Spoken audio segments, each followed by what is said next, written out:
여러분 안녕하십니까? 이어서 광주 전남권 소식입니다.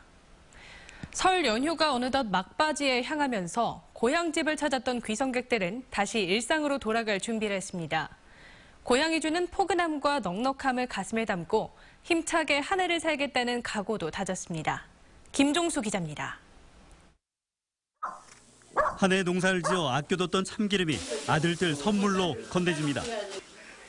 워낙 수확량이 적어지다 보니 넉넉하게 나눠주기는 힘들어도 어머니의 마음만은 부족함이 없습니다.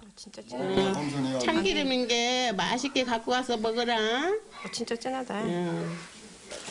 AI로 농촌 마을에서도 싱싱한 달걀을 구하기가 쉽지 않지만 자식들을 위해서라면 아끼고 아껴서 선물 가방에 담아줍니다. 자식들한테 주니까 즐겁잖아요. 남 같으면 좀 저기 한데 자식들 주는 것은 부모 마음에서는 즐거워요.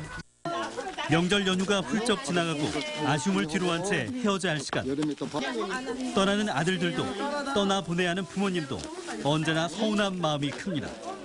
또 한철 지나고 나서 뵈야 되는데 그때까지 또 건강하게 또 잘 지내셔야 되고 그래서 조금 아쉽고 서운하고 그렇습니다. 서운하죠. 늘 봐도 서운해. 또 왔다 가면 자식은 서운하잖아. 열차를 이용하는 귀성객이 늘면서 광주 송정역은 연휴 내내 붐비고 있습니다. 손에 손에 선물 보따리를 들고 아쉬움을 뒤로한 채 귀경길에 오릅니다. 배웅 나온 부모님께 아들, 딸 내외는 감사한 마음을 잊지 않습니다. 네, 어머니, 아버님 따주신 거 맛있게 먹고 잘 살겠습니다. 효도하겠습니다. 섬 고향을 다녀온 귀성객들은 여객선을 타고 다시 무태에 도착합니다. 일터로 돌아가야 하는 시간을 앞두고 얄궂은 날씨가 마음을 더 무겁게 합니다.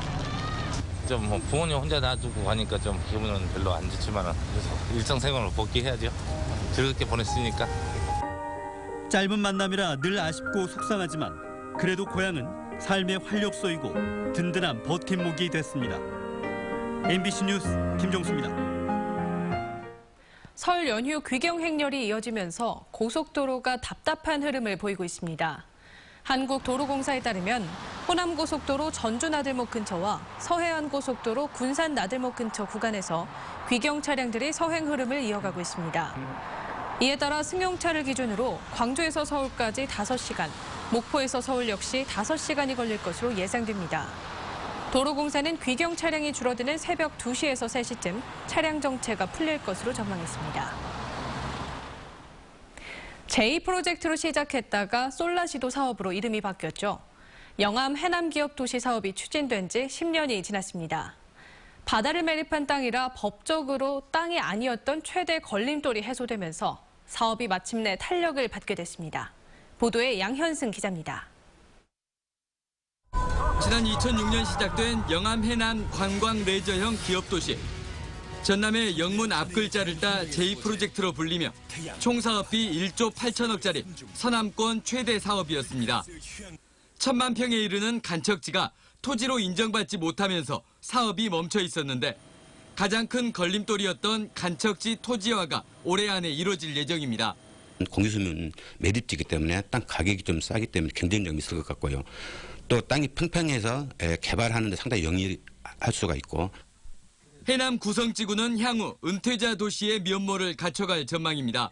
올 연말부터 다양한 크기의 미국형 목조주택 2,500세대를 짓고 주민들이 이용할 골프장 공사는 다음 달부터 시작할 예정입니다.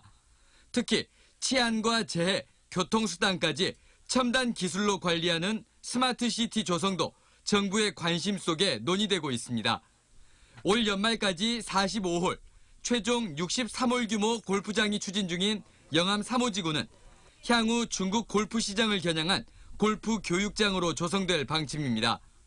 불투명한 국내외 경기와 투자 가능성이 변수지만 최대 난관은 돌파했다는 게 전라남도의 설명. 서남해안 관광레저형 기업도시는 이르면 내년부터 윤곽을 드러낼 것으로 보입니다. MBC 뉴스 양현승입니다. 생활 쓰레기를 고체 연료로 만들어 놓고도 제때 활용하지 못해 골칫거리가 됐다는 소식 전해드렸는데요. 나주 혁신도시에 건립된 폐기물 연료화 시설 역시 비슷한 문제를 안고 있는 것으로 드러났습니다. 이계상 기자가 취재했습니다. 툭하면 고장이 나서 중단되면서 부실 시공 논란을 낳고 있는 나주화순의 가연성 쓰레기 자원화 시설입니다.